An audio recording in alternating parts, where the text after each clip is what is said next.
Hey everyone, welcome back. In this video, we're going to learn the magic of blend if. So blend if is a layer option under our blending options that allows us to do some really cool kind of blending. Okay, it basically allows us to blend based on color intensities. Okay, so we can blend between two layers based on color or light intensities, and we can even apply blend if to the same layer.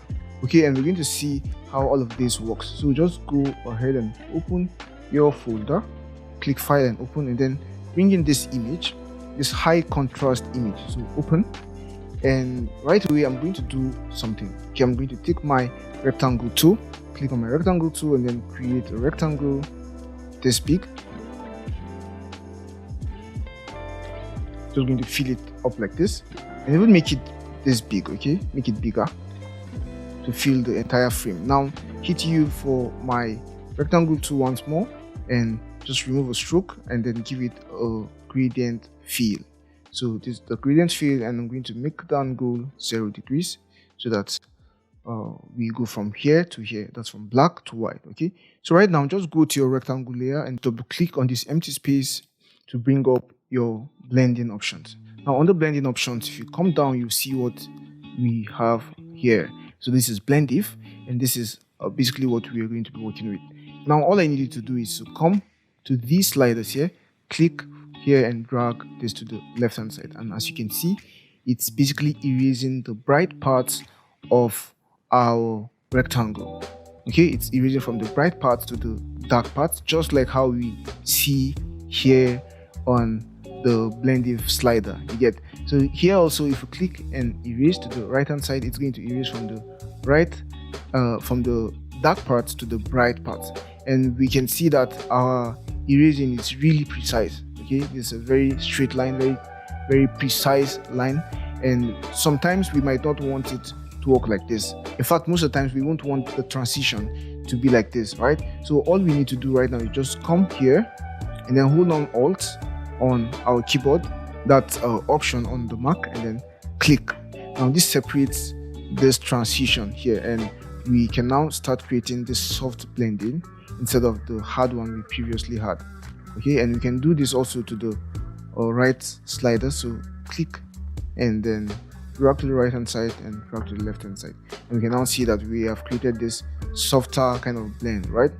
So now let's cancel and also go back. Okay, so go back to blend if. We can also apply blend if to affect the layer below our layer or our current layer. So right now we've selected our rectangle 1 layer, and we have the background layer below our layer. And now if we come here, we'll see that it has underlining layer. So if we click here, say click here and come here, that's from the dark to the right hand side. What we see is that blend if is erasing the darker parts of our underlining layer on our current layer. So now I chose this image for a reason. Let's just hide this guy, and if you look at this image, there's a lot of contrast in this image, and it means there are lots of really dark areas and really bright areas, right? So we can see that this snow right here is really bright, these places are really bright, and these places are dark, really dark, and also the sky here, this is also really dark. So I just want you to observe the transition.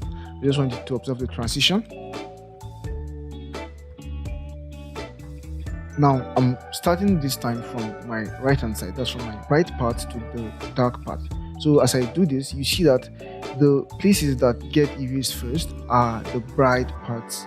Okay, so these bright parts, that's parts like the snow and this handrail and parts of the sky here, get erased on my rectangle because I'm dragging the bright slider.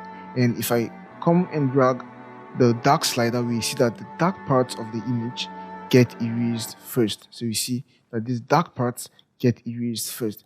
Okay, so that's basically how blend if works. And we can also hold down Alt, click here, and then create this kind of softer blending. Same also with this guy, click Alt or hold down Alt and click, and create this kind of softer blending. Okay, perfect. So basically that's how we do this, and let's handle more practical scenarios. So just go ahead and open your folder. And right now we want to select this image here. So this image. Now we're going to see some really practical applications of Blendif. So place the image, and now if we were to remove the sky, it's going to be a tug of war, right? Because you can see that there are lots of branches, lots of things to remove or to select. Now this is possible with Blendif, and now we're going to see how we do this. So I'm just going to unlock the layer, double click here, then go to Blendif. And right now we see that we've been working on our gray channel. So click here, and we then see other color channels, and we can see that the sky is blue, so we have to choose the blue channel. So when we choose the blue channel, our color turns to blue, right? So it means we can now start blending from the bright parts of blue to the dark parts of blue, or from the dark parts of blue to the bright parts of blue. So as I do that, we see that it starts erasing from the dark parts. Okay, now I'm going down to the bright parts. Okay, so we are leaving out the sky in this scenario, but we want to actually erase the sky. Click here and erase the sky. So you see how easily it is to erase our sky. Now we don't want to do that too much because it's going to start affecting our trees, okay, and our leaves.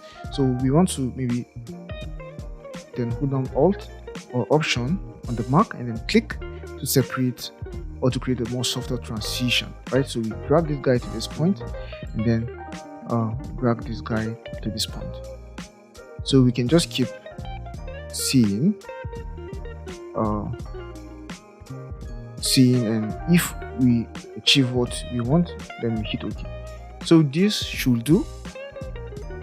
And of course, if we think we need more of the sky removed later on, we can also go back and do that. So all we need to do right now is just come to File and come to Place Embedded, and then select our sky. Now we're going to replace the sky or the current sky with our new sky. So click and drag the bottom. Now we can see that we have created this sky replacement, this incredible sky replacement very easily with our Blendif. And zooming in, this looks just perfect. We don't need to do any more adjustments to our Blendif. This looks just perfect. Okay, so if we want, we can hit Ctrl M for our levels and even maybe brighten things up a bit, or we can even just come and add a levels adjustment layer, or rather a curves adjustment. Perfect. So we see that Blendif has helped us remove our sky very easily. Okay, and then the last example of Blendif we're going to see is how we use Blendif to realistically blend a logo on a wall. So go to File and Open, and now we want to open this wall, texture wall, and also this logo. Hold down Control or hold down Command and select also this PNG wing.com image. That's the Arsenal logo. So please, perfect. Now just come here, click and drag and bring it into your image. Okay, so the first thing I want to do is to turn my image into a smart object. So convert to smart object and just scale it up. Perfect. So right now we want to blend our Arsenal logo to our background, and we want this to be as realistic as possible, and we can only do this with Blendif. Okay, so select your layer and do some duplicates. So just Ctrl J 2 times so that we have 3 layers.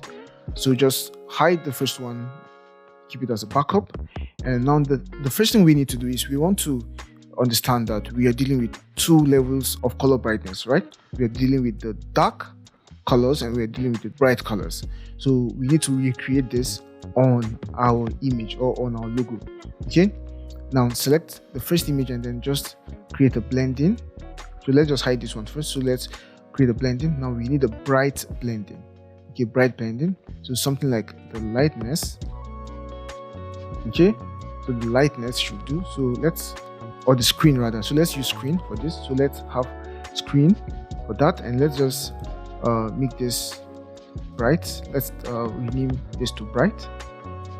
Perfect. Then for this other one, so let's hide this one. For this other one, we want to give it a multiply.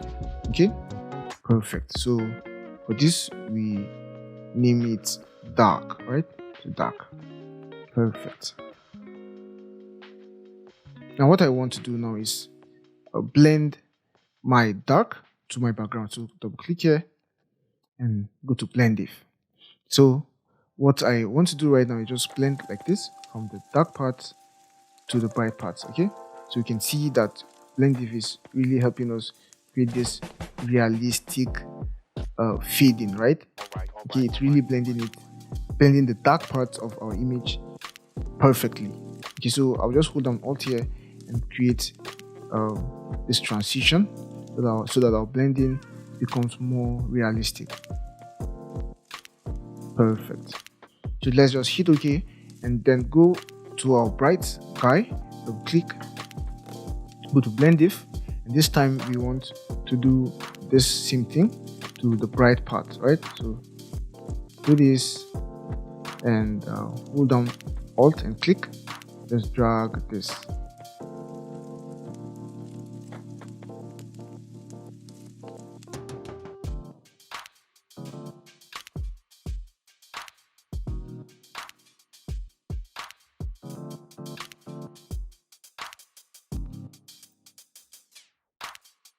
Okay, so we're starting to get some really good blending right here.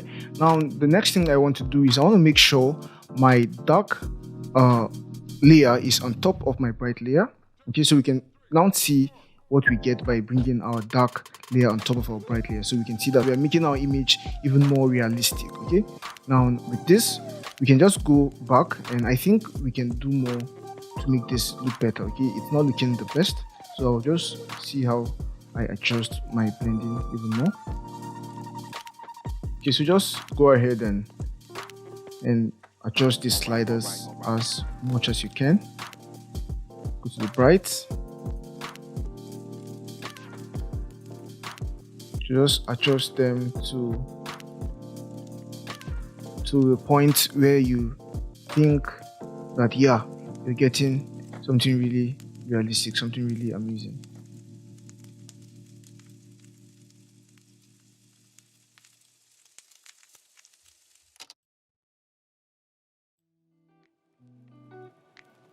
So it's already looking really cool here, but there is even more to do. Okay, now the next thing I want to do is just select the both of them, Ctrl G to group them, and we want to give our group here a layer mask. Okay, so just select your group and then create a layer mask. Now open your folder. In our folder now we want to open this image, so that's black grunged background. So click and open. So right now we want to just take our marquee select tool and select the entire thing and hit Ctrl C, and I'm going to show you how to do something really cool here. We didn't cover this in the fundamental course. So what I want to do is I want to use this image I've copied here as my layer mask. Okay, I want to use this image as my layer mask. So all I need to do is to come here and then hold down Alt on my keyboard or Option on my Mac and then click inside my group layer mask, and then just come ahead and Ctrl V to paste what I have copied, and then I'll just scale it up to the size of my layer mask or to the size of my logo basically, and hit done. And you can just hold down Alt and click back here to go back outside our layer mask and then deselect. Perfect. Click also on your layer mask and then hit Ctrl I or Command I on your keyboard in order to inverse the selection, because we can see that the selection, or rather the layer mask, was making our logo almost invincible, right? And that's because of course it's using the black to create the layer mask. So we want to invert it so that we see most of our logo.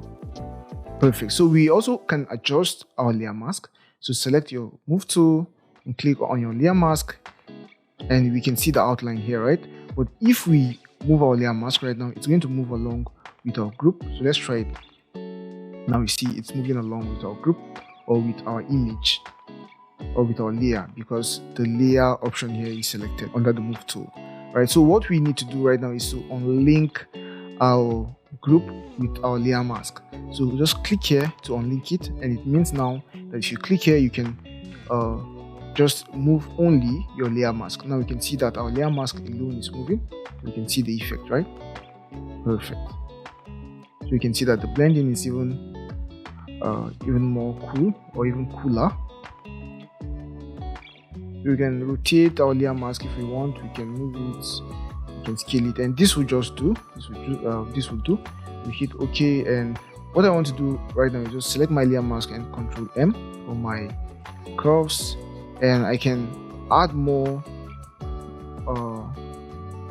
realism to my layer mask, or rather to my logo.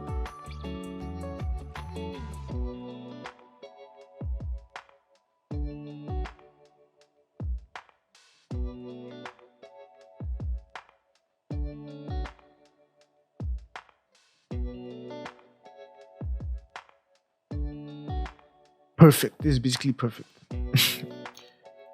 Yeah, so this is a perfect blend. And one more thing we can do is, since we have light coming from this direction, we could also kind of create one extra curves adjustment layer. So just come and create the curves adjustment layer here, and now this is in order to depict the light effect here, or to add some light effect to our logo. So just make this brighter like this. Just do this and do this.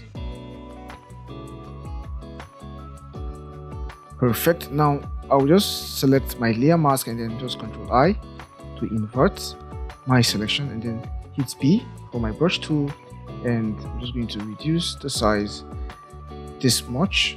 This is too small. Let's see